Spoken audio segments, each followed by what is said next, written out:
Hello my dear student. तो अब हम स्टार्ट कर रहे हैं बच्चों हमारे क्लास 9th का, जो हमने टेम्परेचर के बारे में पढ़ लिया था। टेम्परेचर आपका किस तरीके से वेरी करता है, टेम्परेचर स्केल के बारे में मैंने आपको पढ़ा दिया था। अब हम समझते हैं कि एक्चुअली जो आपका फेज चेंज होता है, चेंज इन फेज, वो आपके टेम्परेचर की वजह से कैसे होता है। ठीक है, तो change in phase by heat की वजह से चेंज इन फेज। अब समझना, हीट को हमने क्या बोला था बच्चों, डेल्टा क्यू। याद है, heat is a form of the energy. Heat आपका एनर्जी का एक फॉर्म होता है। हीट आपका क्या होता है बच्चों, आपके एनर्जी का एक फॉर्म होता है। हीट की वजह से आपके प्रेशर आपके फेज में किस तरीके से चेंज होता है। फेज चेंज मतलब solid to liquid, liquid to gas, मतलब इस तरीके से फेज चेंज। तो हीट की वजह से कैसे होता है बच्चों, समझते हैं। देखो, अब देखो ध्यान से समझना बच्चा, डेल्टा क्यू जो होता है, डेल्टा क्यू मतलब हीट। हीट आपका दो ही काम करता है, हीट के दो ही वर्क होते हैं। या तो वो क्या करेगा, या तो वो टेम्परेचर को राइज करेगा, या तो वो टेम्परेचर को इंक्रीज करेगा, या तो वो टेम्परेचर को क्या करेगा बच्चों, इंक्रीज करेगा, या तो वो आपका क्या करेगा बच्चों, यहाँ पर एंट्रोपी को इंक्रीज करेगा। एस मतलब एंट्रोपी, अब ये नया टर्म आया आपके लिए, एंट्रोपी को इंक्रीज करेगा। ठीक है, अब बात समझते हैं कि दोनों में से एक टाइम में दोनों में से कोई एक ही काम करेगा। दोनों में से कोई एक ही काम करेगा एक टाइम पर दोनों में से कोई एक ही काम करेगा। या तो वो टेम्परेचर को इंक्रीज करेगा, या तो वो एंट्रोपी को इंक्रीज करेगा। अब हम समझते हैं कि what is the entropy. Entropy is the randomness of particle. Randomness of particle. Entropy आपका क्या होता है, पार्टिकल का एक तरीके का रैंडमनेस होता है। अब बात समझते हैं, रैंडमनेस मतलब क्या। देखो, जैसे आप लोगों का माइंड फ्लक्चुएट होता है, वैसे ही जैसे कोई भी पार्टिकल है, मैंने किसी फेस की बात कर ली, लिक्विड फेस की मैंने बात कर ली, तो लिक्विड फेस में पार्टिकल कैसे मूव करेंगे बच्चों, ऐसे ऐसे ऐसे ऐसे ऐसे, जिगजैग मोशन, बहुत ही ज्यादा रैंडमनेस होगा। मतलब ध्यान से समझना बच्चों, अगर आपका पार्टिकल सॉलिड होगा, अगर आपका पार्टिकल क्या होगा बच्चों, सॉलिड होगा, अगर आपका पार्टिकल क्या होगा बच्चों, यहाँ पर सॉलिड होगा, अगर आपका पार्टिकल यहाँ पर अगर आपका सॉलिड होगा तो उसका रैंडमनेस ज्यादा होगा, और अगर आपका पार्टिकल आपका सॉलिड नहीं होगा तो उसका रैंडमनेस क्या होगा बच्चों, कम होगा। तो इस बात को समझते हैं यहाँ पर, जो समझना रैंडमनेस आपका, इस चीज को ध्यान रख लो कि सॉलिड का रैंडमनेस कम होता है, फिर उसके बाद लिक्विड का होता है, फिर सबसे ज्यादा रैंडमनेस होता है गैस का। मतलब रैंडमनेस ज्यादा तो एंट्रोपी ज्यादा। अब समझना बात को ध्यान से। अब ये पॉइंट ध्यान से समझो कि जो सॉलिड होता है उसमें मैंने आपको बताया था स्पेस कम होता है, लिक्विड में सॉलिड में इंटरमोलिकुलर स्पेस कम होता है। सॉलिड में क्या कम होता है बच्चों, इंटरमोलिकुलर स्पेस, ये लिखो, इंटरमोलिकुलर स्पेस कम होता है। लिक्विड में आपका क्या होता है, इंटरमोलिकुलर स्पेस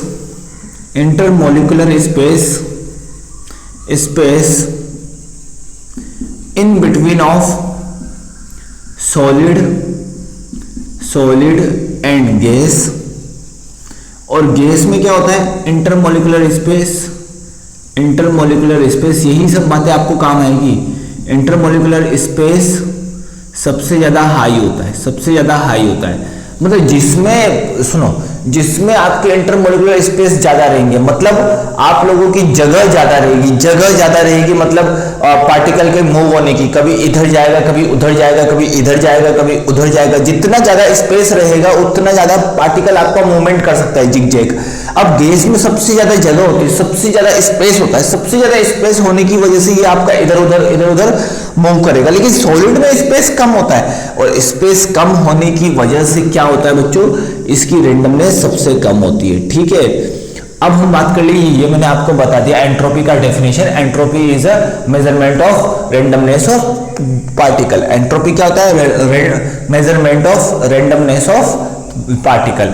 अब हम बात करते हैं कि डेल्टा क्यू, जब भी हम हीट प्रोवाइड करते जब भी हम किसी सिस्टम को हीट प्रोवाइड करते, समझना, जब भी हम किसी सिस्टम को हीट प्रोवाइड करते तो वो क्या होता है बच्चों, यहां पर या तो टेम्परेचर को राइज करेगा या तो आपको एंट्रोपी को राइज करेगा। अब देखो बात को समझते हैं, मैं आपको इन शॉर्ट में बता देता हूं ताकि आपके आगे काम आए। अब देखो, जब भी आपके समझना, यहां पर फील करना है, इससे यहां पर आपका जो टेम्परेचर होगा वो delta Q equal to M S delta T से लिखेंगे। एम एस डेल्टा टी मतलब यहां पर क्या होगा, चेंज इन टेम्परेचर। यहां पर क्या होगा, change in temperature. Delta T का मतलब चेंज इन टेम्परेचर, ठीक है। एम का मतलब mass of substance, mass of substance, ठीक है। एस का मतलब होता है स्पेसिफिक हीट। एस का मतलब क्या होता है, specific heat, specific heat capacity. अब इस टर्म को समझ लेते हैं धीरे धीरे। स्पेसिफिक, यहां पर इतना आप लोग ध्यान रखो। अब जब एंट्रोपी बढ़ेगा, एंट्रोपी बढ़ेगा तो उस टाइम क्या होगा, डेल्टा क्यू, आप एनसीईआरटी पढ़ोगे तो आपको पता पड़ेगा मास इंटू एल। एल का मतलब क्या होता है, लेटेंट हीट, लेटेंट हीट, ठीक है। और ये क्या होगा, मास ऑफ द सब्सटेंस। ये बात ध्यान रखो, मास ऑफ द सब्सटेंस। अभी हम फॉर्मूले की डेरिवेशन पे नहीं जाएंगे, फॉर्मूला आपको क्लास 12th में अच्छे से पढ़ाया जाएगा, क्लास 11th में थर्मोडायनेमिक्स में अच्छे से पढ़ाया जाएगा। बस आप इतना ध्यान रखो कि जब भी टेम्परेचर की वजह से चेंज होगा तो इतना होगा, और जब भी आपके एंट्रोपी की वजह से चेंज होगा तो आपका इतना होगा। इस चीज को आप अभी से ही गांठ बांध के रखो कि डेल्टा क्यू जब हम हीट प्रोवाइड करेंगे तो दो ही काम होता है किसी सब्सटेंस में, या तो टेम्परेचर बढ़ता है या तो एंट्रोपी बढ़ता है, ठीक है। अब बात आई कि सर ये बात तो समझ में आई मुझे कि टेम्परेचर बढ़ेगा एंट्रोपी बढ़ेगा, लेकिन कैसे, हाउ इज दिस पॉसिबल। तो समझते हैं यहां पर कि जहां पर आपका एंट्रोपी बढ़ेगा वहीं पर आपका फेज चेंज होना स्टार्ट होगा। यहीं पर आपका क्या होगा, फेज चेंज होगा। यहीं पर आपका क्या होगा बच्चों, फेज चेंज होगा। फेज चेंज कहां होता है बच्चों, जहां आपका एंट्रोपी बढ़ता है। जहां आपका एंट्रोपी बढ़ेगा वहीं पर आपका फेज चेंज होगा, मतलब फेज चेंज यहीं से आपका स्टार्ट होगा। जैसे एक सिंपल एग्जांपल मैं आपको बताता हूं, सिंपल एग्जांपल समझते बच्चों तो आपको और अच्छे से समझ में आएगा, ठीक है ना, और अच्छे से समझ में आएगा। देखो यहां पर एक अच्छा एग्जांपल बताता हूं ताकि आपके काम आ जाए। देखो यहां पर अब मैं बात कर रहा हूं एग्जांपल, मेरे पास -10 डिग्री सेल्सियस आइस है, ठीक है। -10 डिग्री सेल्सियस आइस को आइस को मुझे कन्वर्ट करना है किसमें, आइस को मुझे कन्वर्ट करना है किसमें बच्चों। अब देखो आइस को मुझे कन्वर्ट करना है किसमें, आइस को मुझे करना है आप लोगों के 120 डिग्री सेल्सियस, नहीं 100 डिग्री वाटर में। किसमें कन्वर्ट करना है, 100 डिग्री सेल्सियस वाटर में। ये बात समझ में आए, इसमें मुझे चेंज करना है। तो अब हम कैसे चेंज करेंगे बच्चों, देखो अब समझते हैं बच्चों, ये बात को समझना। मैं ग्राफिकल रिप्रेजेंटेशन बताता हूं तब आपको समझ में आ जाएगा। यहां पर मैंने लिख दिया हीट प्रोवाइडेड, यहां पर लिख देता हूं हीट प्रोवाइडेड, और यहां पर लिख देता हूं बेटा मैं टेम्परेचर।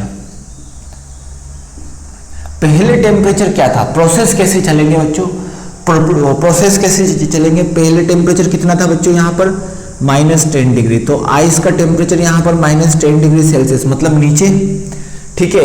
अब इसका प्रोसेस हमारा क्या होगा, प्रोसेस समझना है कि प्रोसेस में ही सारी बातें छुपी हुई है, प्रोसेस।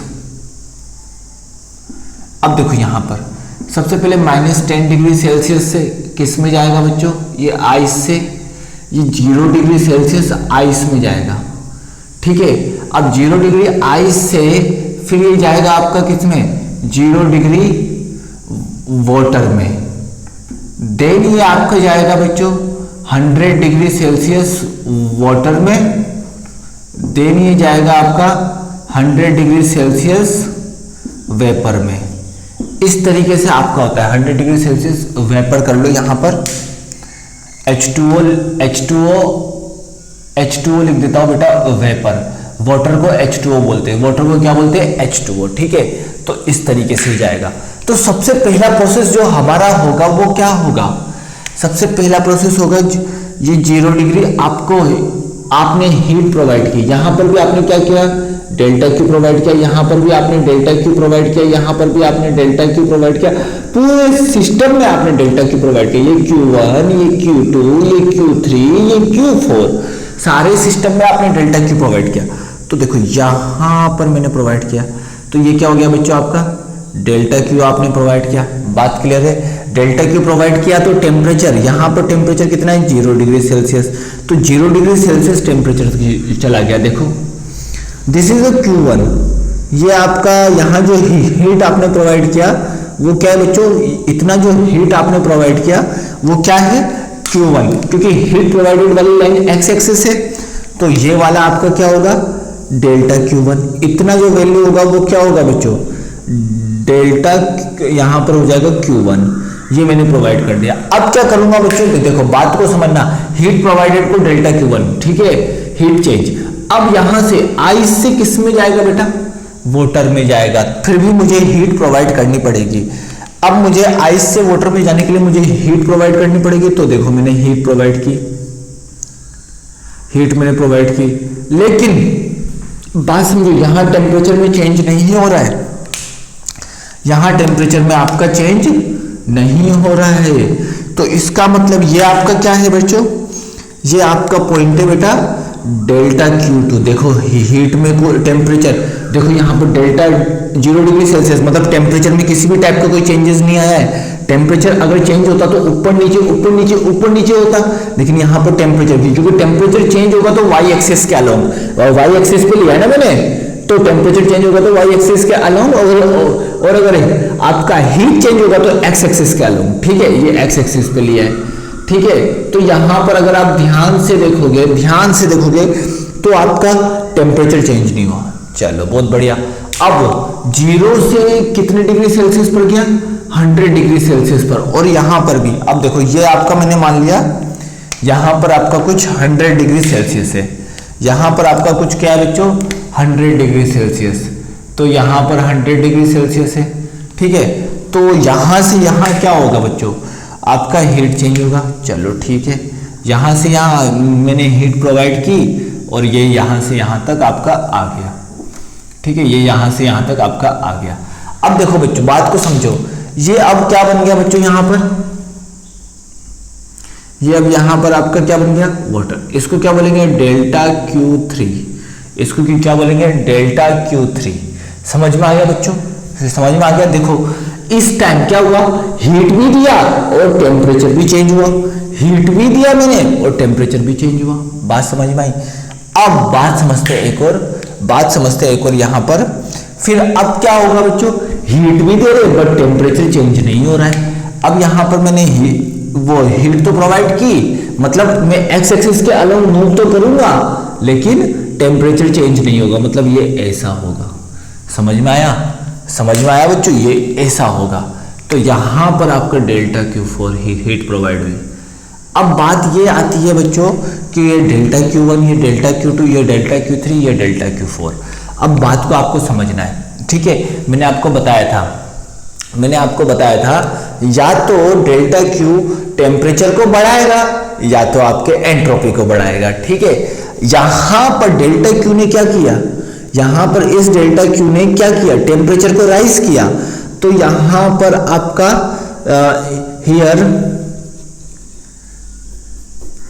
यहां पर डेल्टा Q क्या कर रहा है बच्चों, टेम्परेचर को इंक्रीज कर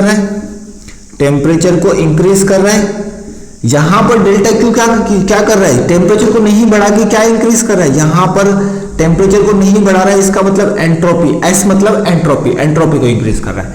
यहां पर डेल्टा Q किसको इंक्रीज कर रहा है बच्चों, टेम्परेचर को इंक्रीज कर रहा है, और यहां पर भी डेल्टा Q आपके एंट्रोपी को इंक्रीज कर रहा है। तो यहां पर आपका फेज चेंज होता है, यहां पर आपका क्या होता है बच्चों, फेज चेंज हो रहा है। देखो जैसे जैसे लाइन मैंने बनाया वैसे वैसे आपका यहां पर फेज चेंज हुआ है, ध्यान से समझो, इस पॉइंट पर आपका फेज चेंज हुआ है, फेज चेंज हुआ है। तो देखो यहां पर समझो, ice to water, temperature increase नहीं हुआ, टेम्परेचर वही है लेकिन आइस टू वाटर। तो यहां पर आपका क्या बन गया, आइस टू वाटर। यहां पर आपका क्या हुआ, आइस टू वाटर। और यहां पर आपका क्या हुआ, टेम्परेचर तो चेंज नहीं हुआ, 100 से 100 ही है, लेकिन क्या बन गया, वाटर टू वेपर। अब समझो, अब समझो ये चीज। अब यहां पर आपका टेम्परेचर चेंज हुआ, तो यहां पर आपका होता है बच्चों ms, टेम्परेचर चेंज होने की वजह से ms डेल्टा टी, और यहां पर क्या होता है ml। अब देखो हम किस में कन्वर्ट कर रहे हैं, लिक्विड को वाटर में, मतलब कौन सा फिनोमिना, वेपराइजेशन। तो इसको एलवी बोलेंगे, मतलब इसको बोलेंगे एलवी को हम लोग बोलते हैं लेटेंट हीट ऑफ वेपराइजेशन। क्या बोलेंगे, लेटेंट हीट ऑफ वेपराइजेशन। एक बार कोशिश करो, मुझे पता है आप लोगों को टफ लग रहा होगा, एक बार समझने की कोशिश करो, आप लोगों को समझ में आ जाएगा। एक बार समझोगे ना फिर परमानेंट। अब देखो यहां पर क्या हो रहा है, आइस टू वाटर, ठीक है। तो यहां पर क्या हो रहा है बच्चों, यहां पर लग रहा है आपका ml LL मतलब लिक्विड। तो यहां पर क्या बोलेंगे, लेटेंट वो हीट ऑफ लिक्विफिकेशन, लेटेंट इसको बोल देंगे लेटेंट हीट। यहां पर लेटेंट हीट ऑफ एल का मतलब latent heat of liquefaction, liquefaction समझ में आया। और यहां पर क्या हुआ बच्चों, यहां पर आपका लगा ms डेल्टा टी। अगर जहां टेम्परेचर चेंज हो रहा है वहां ms डेल्टा टी, और जहां टेम्परेचर चेंज नहीं हो रहा वहां ml। अब बात करते हैं कि एक्चुअली ये जो सिस्टम है वो है क्या, ये जो सिस्टम है वो है क्या। अब देखो फेज चेंज हो रहा है, फेज चेंज की बात को समझना बच्चों, फेज चेंज की बात को अच्छे से समझना कि फेज चेंज हो रहा है तो कैसे हो रहा है, समझना। यहां पर ये दोनों पॉइंट, ये दोनों पॉइंट, अब इन दोनों पॉइंट को मैं बाहर निकालता हूं, ठीक है। जब मैं बात करता हूं ice to water, ice to water, तो यहां पर जो टेम्परेचर होगा, यहां जो टेम्परेचर होगा उस टेम्परेचर को हम क्या बोलेंगे, मेल्टिंग पॉइंट। क्या बोलेंगे, melting point at 1 atm pressure, मतलब 1 atm प्रेशर पर मेल्टिंग पॉइंट बोलेंगे। अब इस बात का समझो, मतलब मैंने यहाँ रिवर्सिबल का साइन बनाया है, मैंने यहाँ रिवर्सिबल का साइन बनाया है, तो ये यहाँ से यहाँ भी जा सकता है, यहाँ से यहाँ भी जा सकता है, दोनों पॉसिबल है।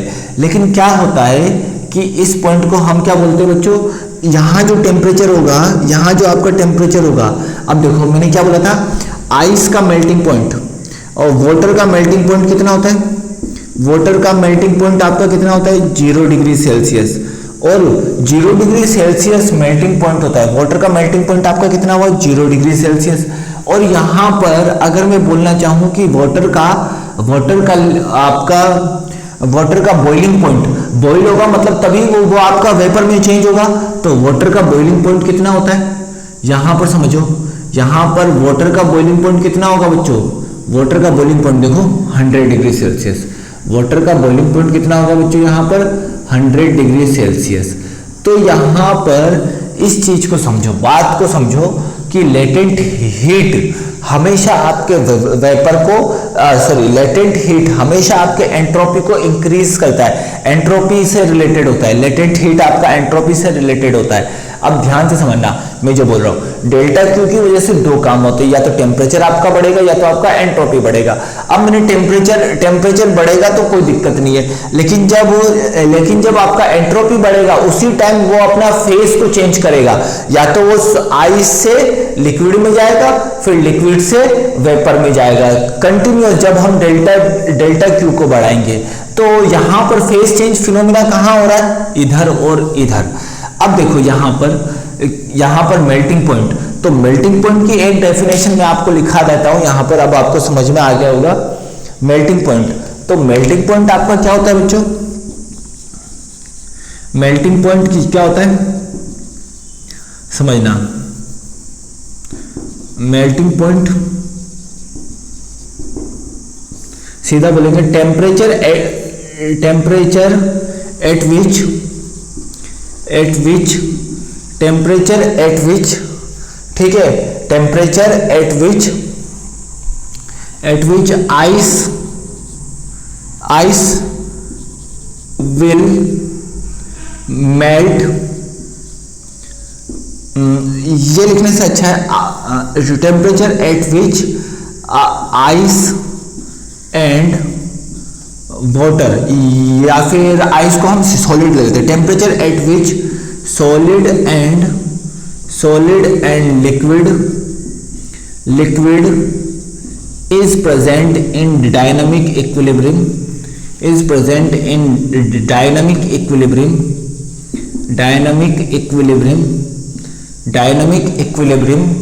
एट 1 atm प्रेशर, मतलब 1 atm प्रेशर पर सॉलिड और लिक्विड का क्या होता है बच्चों, डायनामिक इक्विलिब्रियम में होता है। मतलब आपका क्या होगा बच्चों, सॉलिड और लिक्विड आपका डायनामिक इक्विलिब्रियम में होगा। देखो हाँ, और यही मैंने अगर वाटर के लिए बात किया तो वाटर के लिए आइस और वाटर आपका डायनामिक इक्विलिब्रियम में होगा, और डायनामिक इक्विलिब्रियम के लिए टेम्परेचर आपका कितना होगा, मेल्टिंग पॉइंट इसका 0 डिग्री सेल्सियस, ठीक है। लेकिन अगर मैं बात करूं यहां पर आप लोगों के लिए कि यहां पर आपका यहां पर बॉइलिंग पॉइंट क्या होता है, बॉइलिंग पॉइंट का डेफिनेशन क्या होगा, अब आप बोलो यहां पर। अब आप लोगों को डेफिनेशन समझ में आ गई होगी, बॉइलिंग पॉइंट की डेफिनेशन अब क्या होने वाली है। तो बॉइलिंग पॉइंट आपका क्या होता है बच्चों, यहां पर समझना, बॉइलिंग पॉइंट आप लोगों का क्या होगा बच्चों, समझना है इस पॉइंट को आपको। तो बॉइलिंग पॉइंट आप लोगों का यहां पर होगा बच्चों कि ये आइस टू वाटर को मैं चेंज कर देता हूं, ऊपर लिख देता हूं आइस टू वाटर को। तो आइस वाटर ये आपका T equal to 0 degree Celsius, ठीक है। अब देखो बॉइलिंग पॉइंट को समझते हैं। बॉइलिंग पॉइंट आपका क्या होगा बच्चों, टेम्परेचर एट विच, ठीक है, liquid and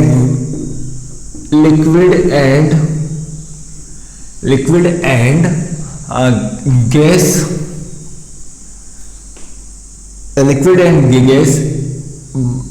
both are present in dynamic equilibrium। अब इक्विलिब्रियम मतलब क्या होता है, रिवर्सिबल, या तो ये सिंपल अभी समझो। यहां पर लिक्विड है, यहां पर ये गैस है, दोनों एक साथ प्रेजेंट हो सकते हैं, दोनों एक साथ प्रेजेंट आपके हो सकते हैं, ठीक है, दोनों एक साथ आपके प्रेजेंट हो सकते हैं। अब यहां पर समझना है, अब वाटर के लिए क्या होता है बच्चों, अब आपको बाद में मैं इससे डिटेल बताऊंगा। वो वाटर के लिए यहां पर क्या होगा, ये आपका वाटर आपका H2O लिक्विड में होगा, और यहां पर वाटर आपका H2O किस में होगा बच्चों, वेपर में। और वाटर के लिए बॉइलिंग पॉइंट कितना होता है, ठीक है, 100 डिग्री सेल्सियस। लेकिन यहां पर भी लिख दो 8 1 atm प्रेशर 1 atm ही होना चाहिए। मैं इस लाइन को ध्यान रखो बेटा, इस लाइन को ध्यान रखो, प्रेशर हमेशा 1 atm ही होना चाहिए। अब ये बात आ गई तुम लोगों को समझ में, कोई दिक्कत नहीं। लेकिन अब इस पॉइंट को हम कैसे विजुअलाइज करेंगे, जैसे मैंने एक बकेट में, जैसे मैंने ध्यान से समझना, जैसे मैंने एक बकेट में, जैसे मैंने एक कंटेनर में या एक बकेट में, तो यहां समझना, जैसे मैंने एक बकेट में मैंने वो आइस लिया, एक बकेट में मैंने क्या लिया बच्चों, आइस लिया, ठीक है, एक बकेट में मैंने यहां पर आइस लिया, आइस क्यूब लिया। अब ये क्या होगा बच्चों, यहां पर मैं इसको हीट प्रोवाइड करूंगा, यहां से मैंने इसको क्या किया, हीट प्रोवाइड किया। अब मैं हीट प्रोवाइड कर रहा हूं, ठीक है, हीट प्रोवाइड कर रहा हूं, और ये आइस आपका 10 डिग्री सेल्सियस पर है, ठीक है। तो सबसे पहले ये आइस आपका किस पर आएगा बोलो, 0 डिग्री सेल्सियस पर, बहुत बढ़िया। अब क्या होगा, कंटिन्यूअस आपका वो मैंने हीट प्रोवाइड कर रहा हूं, जब तक इसमें स्मॉल पार्टिकल भी आइस रहेगा तब तक इसका टेम्परेचर 0 डिग्री सेल्सियस रहेगा। जैसे ही पूरा का पूरा आइस, कंप्लीट आइस, जैसे ही कंप्लीट आइस, मतलब कंप्लीटली आइस अगर कन्वर्ट हो गया, मतलब यहां पर ध्यान से समझना, जैसे ही आपका क्या हो जाए बेटा, कंप्लीटली आइस अगर वाटर में कन्वर्ट हो जाए, कंप्लीटली आइस आपका किस में कन्वर्ट आपका वो हो जाए, वाटर में। वाटर में जैसे ही कंप्लीटली आइस अगर आपका वाटर में कन्वर्ट हो जाए, तभी आपका क्या होगा बच्चों, तभी आपका टेम्परेचर चेंज होगा। मतलब अगर देखो यहां पर आइस है, आइस को मेल्ट कर रहे हैं आपने, आप एक वो गिलास में आप लोग है ना एक वो आइस क्यूब डालो, ठीक है, और है ना वो वाटर को डाल दो, ठीक है, तो क्या होगा, वो आइस आपका तो तुरंत थोड़ी ना लिक्विड में बदलेगा, धीरे धीरे धीरे धीरे धीरे धीरे लिक्विड में बदलेगा, धीरे धीरे धीरे धीरे लिक्विड में बदलेगा। तो जब तक इसमें एक मतलब थोड़ा सा भी आइस रहेगा, तब तक ये फेस चेंज ही करेगा, एंट्रोपी ही होगा। लेकिन जैसे ही अगर आपका पूरा का पूरा आइस आपका कन्वर्ट हो गया वाटर में, तो इसका मतलब यहां पर आपका अब एंट्रोपी चेंज होना बंद हो जाएगा। फिर क्या होगा बच्चों, यहां पर आपका टेम्परेचर चेंज होगा। समझ में आया? तो मतलब ये इसी तरीके का कुछ फिनोमिना है, ठीक है, ये इसी तरीके का कुछ फिनोमिना है। यहां पर देखो, अब 0 डिग्री आइस से अगर इसमें थोड़ा सा भी वाटर होगा तो भी ये आपका इसके अंदर प्रेजेंट रहेगा। जब तक ये आइस पूरी की पूरी तरह से मेल्ट नहीं होता है, जब तक ये आइस पूरा का पूरा तरीके से मेल्ट नहीं होता है, तब तक ये अपना टेम्परेचर नहीं राइज करेगा। अब मान लो कि ये आइस पूरा का पूरा आपका वाटर में चेंज हो गया, अभी ये 0 डिग्री सेल्सियस है। अब जैसे ही ये पूरा का पूरा मेल्ट हो जाएगा आपका, तो तुरंत आपका किस में कन्वर्ट हो जाएगा बच्चों, ये अपना टेम्परेचर को राइज कर देगा। तो तुरंत ये अपने टेम्परेचर को क्या कर देगा बच्चों, राइज कर देगा। और अब जो यहाँ वाटर होगा, उस यहाँ से मैं जो हीट प्रोवाइड कर रहा हूँ, हीट प्रोवाइड करने पर क्या होगा बच्चों, यहाँ पर जो ये वाटर होगा लिक्विड, वो आपका 100 डिग्री सेल्सियस चला जाएगा। समझ में आया? तो यहाँ पर आपका क्या है बच्चों, डेल्टा Q1, यहाँ पर डेल्टा Q2 प्रोवाइड किया था, ठीक है।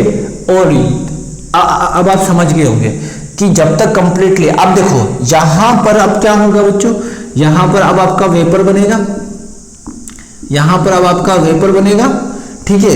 अब जब तक ये आपका 100 डिग्री सेल्सियस, जब तक मैं यहाँ पर हीट प्रोवाइड करता रहूंगा, मुझे कब तक करना है, जब तक ये पूरी तरीके से आपका वेपर में कन्वर्ट नहीं हो जाता।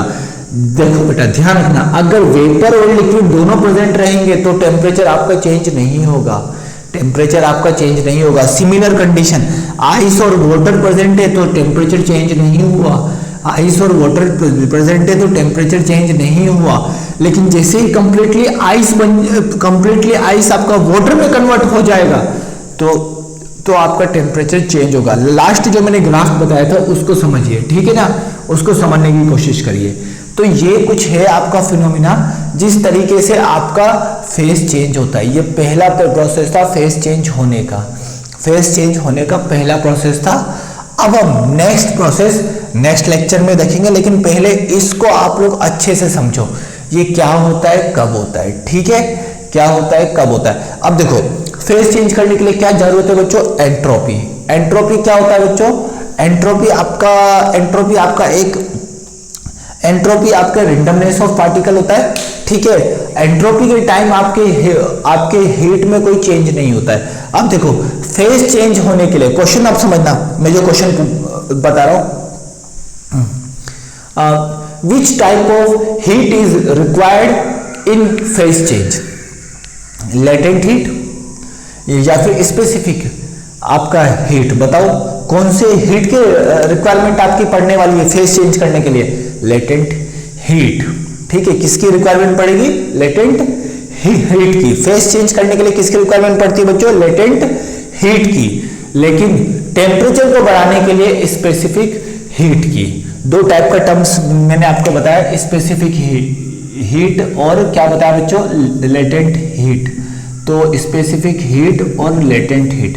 लेटेंट हीट आपके कहां काम आएगा, लेटेंट हीट आपका कहां काम आएगा, जहां पर आपका फेस चेंज होगा, जहां पर आपके फेस चेंज होगा।